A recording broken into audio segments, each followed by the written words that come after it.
Hi everyone.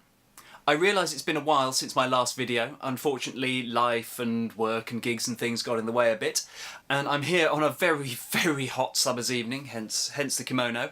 At the moment I'm about to start learning some new songs for Crazy Diamond, my Pink Floyd tribute act, and as that means setting up the whole live rig in the studio just over here, I thought I'd take this opportunity to walk you through how it works.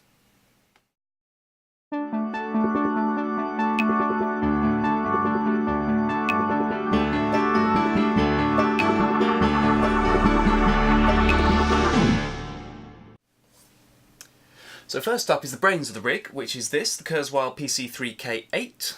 This handles all the piano and electric piano and most of the pad sounds that you hear in the set. And it's also the MIDI master controller, so it's sending program changes out to everything else in the rig, so everything's in sync for the right songs. It's a really lovely keyboard, and the EP sounds in particular are excellent. This is possibly my favourite one. It's a Wurlitzer patch.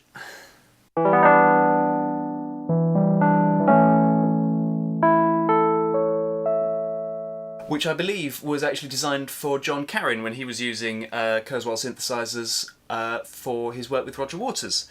It's also good for the wah pedal effect on money, so...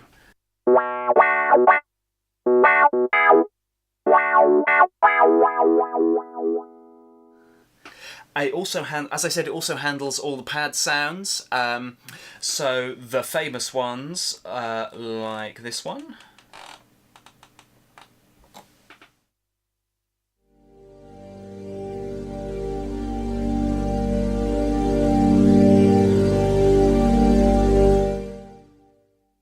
But also we do songs like Amused to Death, which have some lovely sounds in, like this.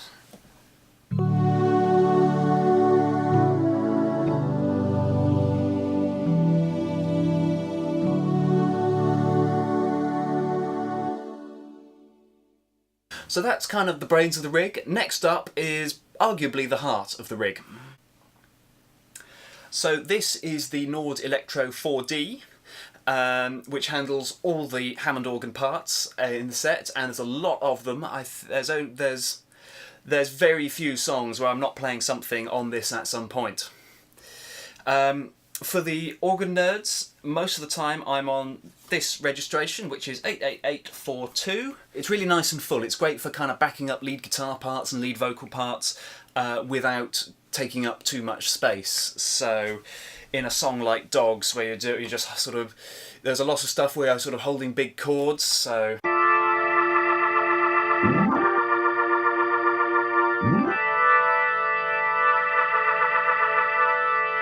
It's perfect for that. And it's really great because all the conventional organ controls are right there in front of you. So you've got your vibrato and your chorus and your percussion, and then you've got all the drawbars, so if you need to add some more power, then you can just pull out those top three, which are at 0, and just give it a bit more sizzle.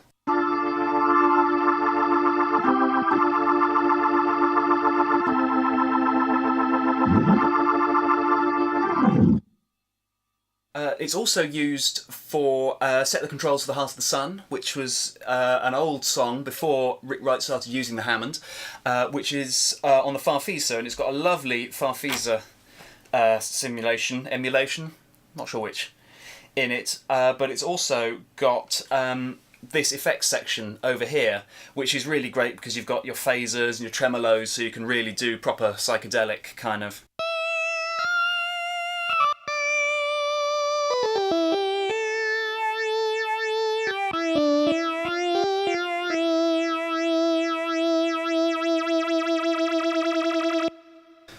And when you're sort of soloing and backing up soloists with that, you can do all kinds of lovely spacey things.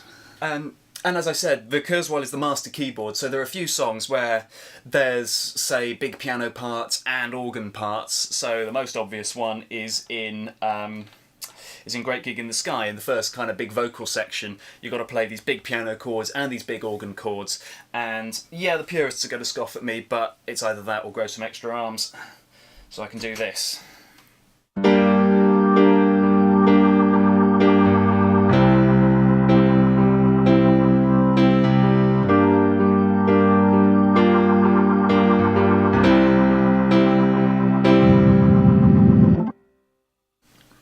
And yes, I'm using the sustain pedal as well. Speaking of pedals, I've got a couple of foot switches down here. One is dedicated to Leslie speed because again I'm using the Hammond so much, and another sort of generic foot switch for changing setups or changing kind of configurations on the Kurzweil, so I can hop between different sounds in the middle of a song. So I can go in Wish You Were Here from, and then just hit a button without taking my hands off the keyboard to. Back again. And unfortunately there's not a lot of times I have to do that. It's all fairly straightforward, maybe the odd split here and there to cover some of the busier songs. So that kind of covers the main setup here where most of the work I'm doing happens. So let's get over to the second stack over here and see what happens over here. So this, as I'm sure you're aware, is the Moog Sub 37, and quite simply it's a beast of a synth. It really is. It's one of the more recognisable parts of Pink Floyd's keyboard sound, so things like this.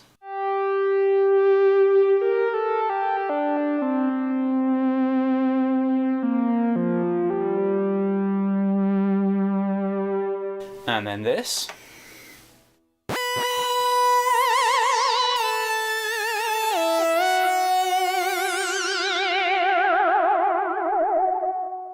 And I love this synth because it's a real sort of player's instrument. The keyboard is lovely, the aftertouch is lovely, and all these knobs, it's so quick to program. I mean, the lead sound for Shine On You Crazy Diamond took all of sort of 30 seconds, just turn on 2 oscillators, turn the filter down, suddenly it's there, it's alive, and that's a real joy for a player like me.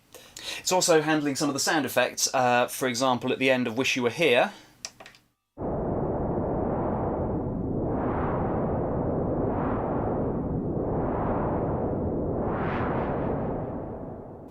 And we're into the radiophonic workshop. And below that I've made a few changes to my sort of effects and mixer setup, which I will show you now. So I used to have in this rack a Lexicon MX300 multi-effects unit for reverb and delay, so that was hooked up to the Sub 37, and then below that a Samson something or other, I'll put it in the description below, rack mixer that would sort of mix all my signals and do my front of house mixes and my in-ear mixes and things.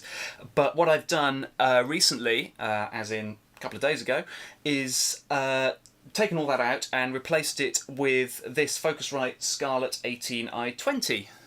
I've got a PC in this rig anyway, more of that in a minute, with an audio interface, so I sort of realised I could get rid of 3 bits of hardware: the little audio interface that it was running, the another Focusrite small one, and then the 2 bits of kit in this rack, and replace it all with 1 unit. So what this is doing is it's a zero latency mixer, so you can kind of configure in software the routings of the inputs to the outputs, and that's brilliant, that's really handy. And it also means that I can use the laptop or the Surface as an effects processor. So the signal from the Moog is going in here, and then the effects return is getting mixed back into here. So this means I can have one main keyboard mix going out to front of house with all the keyboards in it, a second mix which has got things like song intros and sound effects in it, and then I've also got 2 mixes, one for my in-ear monitors and one for Sean the drummer's, his in-ear monitor setup, so he can hear things like the click tracks and again those song intros, so he knows when to come in. And it's even got a couple of headphone amplifiers in here, so it's even easier to get my IEMs hooked up. So we're going free cam here.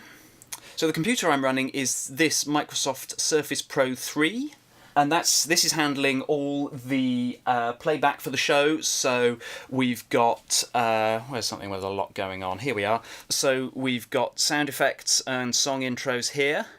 Then we've got the click track here, and that's quite important to keep us all in time, and also because there's a lot of bits of the music that sync up with the video. And then the video is this track running along the top here. And most of the songs have got some kind of video playback going on. And as I alluded to earlier, it's handling the real-time processing for the Moog. So where are we using that? Let's have a look at dogs. So the Moog is just coming in on track here. It's going through Echo Boy Junior by Sound Toys. That's kind of my go-to tape delay on the studio tape setting. It's nice and lightweight and it sounds really good. And that's being fed back into the mixer. I'm also using Sound Toys little plate for some of the reverb, just to add a bit of space to things there. And then all that's going into down here where we've got the Scarlett Mix Control app, and that's got all the different mixes. So that's my keys front of house mix, so all the keyboard things and the effects return are going in on that one. And I've got a separate stereo mix for the backing tracks and effects and things, sort of the song intros and things, so that's just that. Then my in-ear mix and Sean's in-ear mix. So all of that is just there at the touch of a button, and I can tweak that on the fly. And when I thought about adding a laptop to this rig to do all the playback, I made sure to get one that's got a really good touchscreen, because I didn't want to be sort of messing around trying to find a mouse and keyboard. If something's gone wrong during the gig, I can just sort of tap on the screen and instantly get to where I want to. So I've got different projects all loaded along the top for all the different songs, so I can reorder them really easily.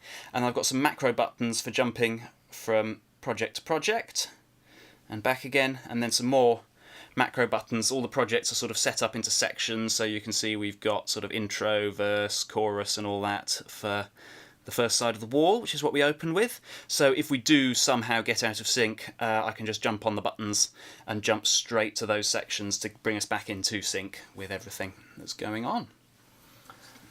Oh, and I should say, this rig is all held together with Velcro. There's Velcro all over everything, so whenever I want to attach things like the Surface, or I've got my Kindle over here, which has got a few notes on it in case I need them, I can just sort of stick it down and it's not going to go anywhere, no matter how hard I beat things up. So that about wraps it up for my live rig. I hope you've enjoyed seeing it. And if you're a Pink Floyd fan, do be sure to check out our tour dates, which I will link in the description below. And if you've got any questions about my rig, how I've got it set up, why I've made the choices I have, then do put a comment below and I will answer it as soon as I can. And if there's anything you want to know more detail about, I'll be happy to make some more videos. In the meantime, if you've enjoyed this video, then please like, share and subscribe it as widely as possible. And I will see you next time. I've got lots more videos in the pipeline. Thanks.